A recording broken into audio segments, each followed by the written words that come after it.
नमस्कार, हाय, hello and welcome to इन्फोबॉट स्वामी या channel. कसे आहात तुम्ही सगळे? आय होप तुम्ही सगळे मस्त असाल. जिथे असाल तिथे स्वस्त असाल व आपला इन्फोबॉट स्वामी चॅनल तुम्ही बघत असाल.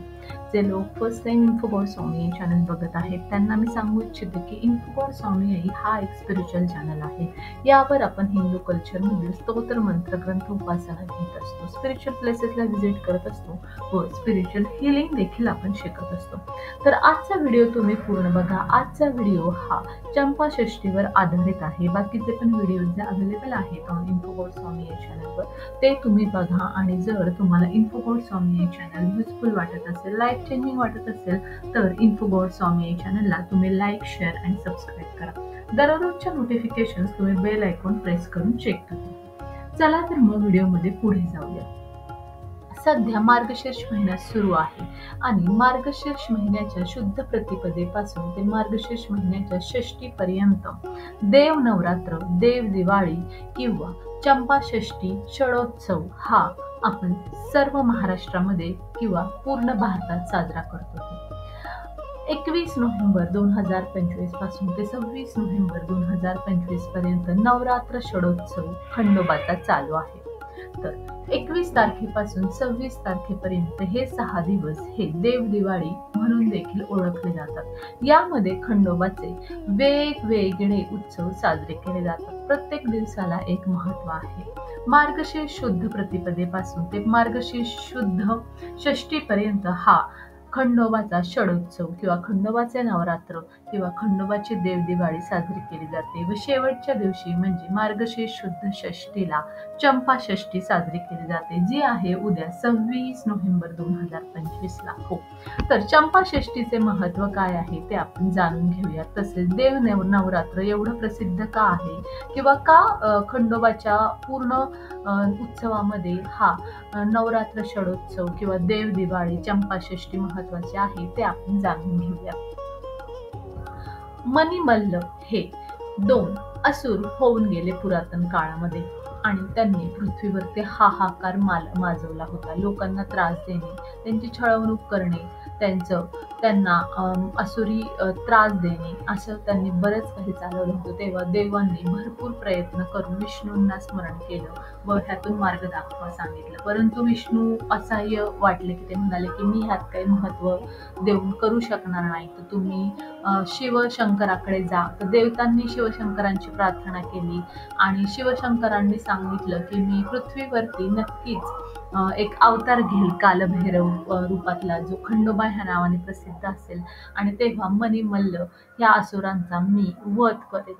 तेव्हा मल्हारी मार्तंड म्हणजेच हे खंडोबाचं जे कालभैरवाचं रूप आहे ते मार्गशीर्ष महिन्याच्या चंपाषष्ठीला म्हणजेच षष्टीला, मार्गशीर्ष शुद्ध षष्टीला प्रकट झालं व त्यांनी मणिमल्ल ह्या असुरांशी युद्ध केलं आणि ते युद्ध चंपक वनामध्ये झालं. आणि त्याच दिवशी म्हणजे मार्गशीर्ष शुद्ध षष्टीला ज्या दिवशी कालभैरव म्हणजे शिवशंकर हे मल्हारी मार्तंड रूपामध्ये प्रकट झाले त्या दिवशी चंपक वनामध्ये त्यांनी मणिमल्लाचा म्हणजेच असुरांचा वध केला. आणि त्या दिवशीपासून ह्या दिवसाला म्हणजेच मार्गशीर्ष महिन्याच्या शुद्ध षष्टीला चंपाषष्ठी असं म्हटलं जातं. चंपक वनामध्ये हे युद्ध झाल्यामुळे ह्याला या मार्गशीर्ष महिन्याच्या षष्टीला चंपाषष्ठी असं म्हणलं जातं. या दिवशी जसं मणिमल्लांचा वध झाला तसंच अधर्माचा देखील वध झाला आणि विजय झाला सत्याचा किंवा धर्माचा. म्हणून नकारात्मकता सोडून देऊन सकारात्मकतेवरती आपण विजय मिळवायचा असतो चंपाषष्ठीच्या दिवशी.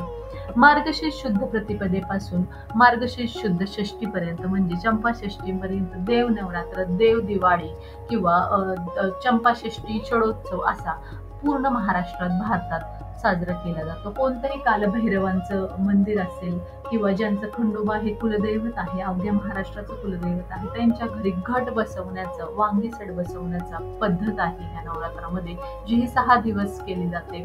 त्यामध्ये एक मातीचा घडा घेतला जातो किंवा कलश घेतला जातो, त्यामध्ये पाणी भरलं जातं आणि त्यामध्ये तुम्ही ह्या पाण्यामध्ये नारळ ठेवायचे आहेत, आंब्याची, विड्याची पानं ठेवायची आहेत आणि हे घट बसवायचा आहे. त्याला वेल लावायचा आहे तुम्ही आणि फुलांचा वेल लावू शकता, पानांचा वेल लावू शकता. तो वाढत जाईल किंवा सुकेल ह्या दोन प्रकार होऊ शकतात. त्याचा अर्थ त्या प्रकारे लावला जातो की ह्या वर्षी त्याचं कसं पीक येणार आहे किंवा काय पुढचा संकेत देव आपल्याला देत आहे. हे अनेकांच्या घरी केले जातं ज्यांच्याकडे खंडोबा हे कुलदैवत आहे. कालभैरव जरी तुमचं दैवत असेल तरी खंडोबाची ही उपासना ह्या नवरात्र षडोत्सव मध्ये चंपाषष्ठीपर्यंत 6 दिवस अनेकांच्या घरी करण्याची पद्धत आहे. आणि ह्यामध्ये देवाची विशेष पूजा केली जाते. संपूर्ण देवाला तुम्ही पहिल्याच दिवशी म्हणजे मार्गशीर्ष शुद्ध प्रतिपदेच्या दिवशी चांगली सुगंधी अंघोळ स्नान घालायचं आहे पंचामृताने आणि देवघर स्वच्छ करायचं आहे. घट बसवायचा आहे खंडोबाच्या नावाने जसं मी सांगितलं तसं. आणि देवांच्या खाली पण विड्याची पानं ठेवायची आहे. देवांना सुगंधी अत्तर लावायचा आहे. खंडोबाची मूर्ती असेल त्याची पण विधिवत पूजा करायची आहे. अंघोळ घालायची आहे मार्गशीर्ष शुद्ध प्रतिपदेला आणि 6 दिवस विड्याची पानं मांडून देवांची पूजा यथोचित करायची आहे. या 6 दिवसांमध्ये तुम्ही मनीमल्लांचा जसा वध झाला तसा नकारात्मकता जाऊ दे सकारात्मकता येऊ दे अशी श्री खंडेरायांकडे, कालभैरवाकडे, महादेवांकडे, पार्वती माईकडे किंवा संपूर्ण देवांकडे आपण प्रार्थना करायची आहे. या 6 दिवसांमध्ये तुम्ही मल्हारी सप्तशती हा ग्रंथ खंडेरायांचा वाचू शकता, मल्हारी अष्टक वाचू शकता किंवा खंडोबाचा तुम्ही मंत्रोपचार जो आहे ते करू शकता. जसं की मल्हारी गायत्री मंत्र आहे, ओम मल्हारी मार्तंडाय विद्महे मल्हारेश्वराय धीमहि तन्नो खंडेराया प्रचोदयात्. हा जो मल्हारी गायत्री मंत्र आहे याचा तुम्ही 11, 21, 101 किंवा 108 वेळा 6 दिवस मंत्रोपचार करू शकता.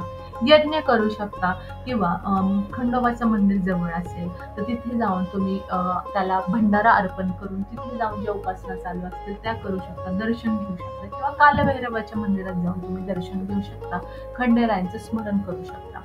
आता मल्हारी गायत्री मंत्राचा अर्थ आहे की ओम मल्हारी मार्तंडाय विद्महे मल्हारेश्वराय धीमहि तन्नो खंडेराय प्रचोदयात्. विद्महे आम्ही त्या दिव्य मल्हारी मार्तंडाला जाणतो, स्मरण करतो. धीमहि आम्ही त्या मल्हारेश्वराचं ध्यान करतो.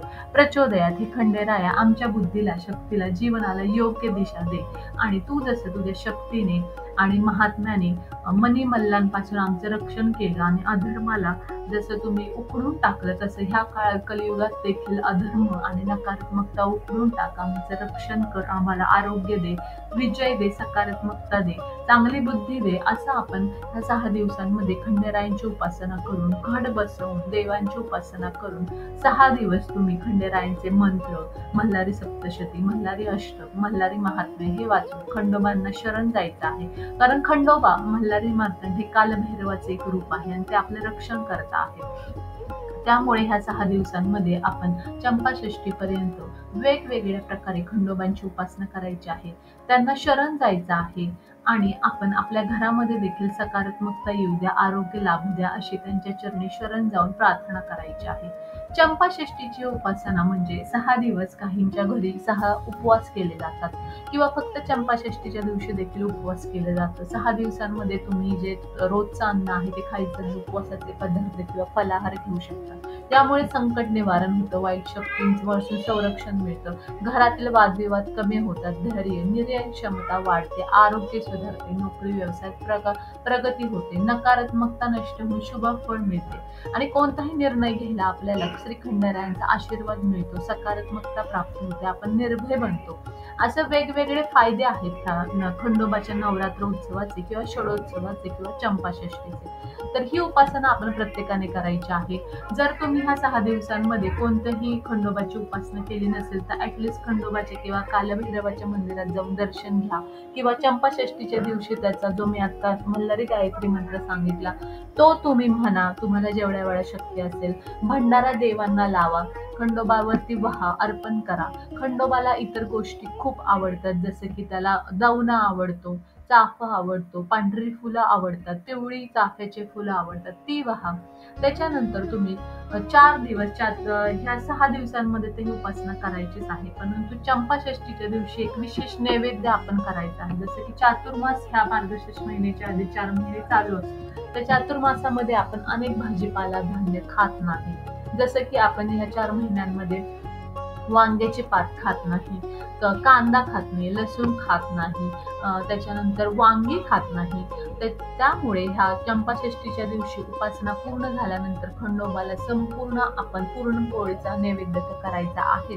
परंतु बाजरीची भाकरी, वांग्याचं भरीत म्हणजे भरीत रोडगा करायचा आहे, कांद्याची पात करायची आहे आणि भरीत तुम्ही कांदा घालून करू शकता आणि त्याचा नैवेद्य पुरणपोळी बरोबर दाखवायचा आहे. आणि त्या दिवशीपासून देवाला नैवेद्य दाखवल्यानंतर वांग, कांद्याची पात, कांदा लसूण खायला सुरुवात करायची आहे. भरीत रोडगा हा अत्यंत प्रिय आहे श्री खंडेरायांना, त्यामुळे त्याचा नैवेद्य दाखवायला पूर्ण बरोबर आपण विसरायचं नाही. तसंच पूर्णाचे 5 दिवे करायचे आहेत, बाजरीचे 5 दिवे करायचे आहेत, त्याने आरती ओवाळायची आहे.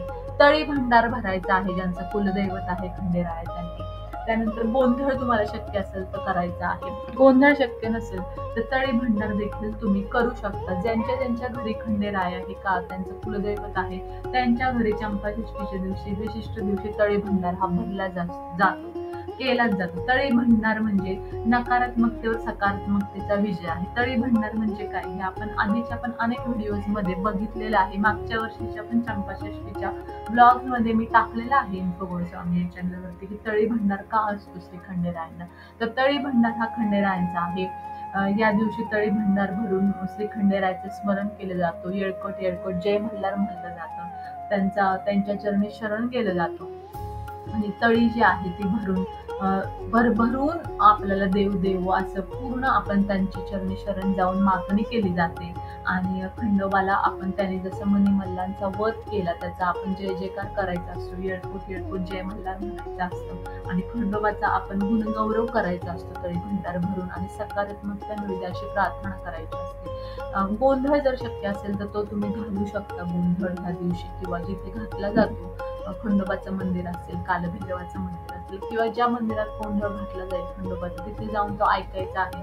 त्यामध्ये पूर्ण श्री खंडेरायांच्या जन्माची म्हणजेच ह्या चंपाषष्ठीची कथा सांगितली जाते. मणिमल्लचा कसं युद्ध केलं खंडोबांनी आणि कसं मल्हारी मार्तंडाचा जन्म झाला आणि मणिमल्ल कसे शरण आले मरताना, त्यांचं नाव धारण करावं खंडोबांनी अशी मागणी केली. म्हणून श्री खंडेरायाला मणिमल्ल मल्हारी मार्तंड असं देखील म्हणलं जातं आणि तेव्हापासूनच आपल्याला त्यांचं महत्व हे चंपाषष्ठीला आहे. त्यांचा जन्मोत्सव आहे, षडोत्सव आहे, देवदिवाळी आहे, नवरात्र आहे, हे आपण साजरा करतच आलेला आहोत आणि आपण करायचंच आहे चंपाषष्ठीच्या दिवशी. तर अशा प्रकारे तुम्ही चंपाषष्ठीचा हा उत्सव ह्या वर्षी देखील साजरा करा.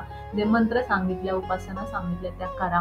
शक्य असेल तर खंडोबाचं तुम्ही जाऊन दर्शन घ्या, त्याला भंडार दवणं अर्पण करा, आशीर्वाद मागा, संरक्षण मागा. घरी शक्य असेल तर पुरणपोळीचा आणि भरीत रोडग्याचा, कांद्याच्या पातीचा नैवेद्य दाखवा, दिवे लावा, त्याने आरती ओवाळा. तळी भंडार भरत असेल, तळी असेल तर ती भरा आणि एकमेकांशी चांगलं वागा, सकारात्मक राहा आणि रक्षण मागा खंडोबाकडे. हीच आपल्या इन्फोगोड स्वामी यांच्या मी श्री खंडेरायाच्या चरणी प्रार्थना करते आणि आजचा कंटेंट चंपाषष्ठीचा एंड करते. आपण भेटूयात नवीन व्हिडिओमध्ये नवीन माहितीसह. तोपर्यंत stay tuned. Infogod Swami. Bye for now.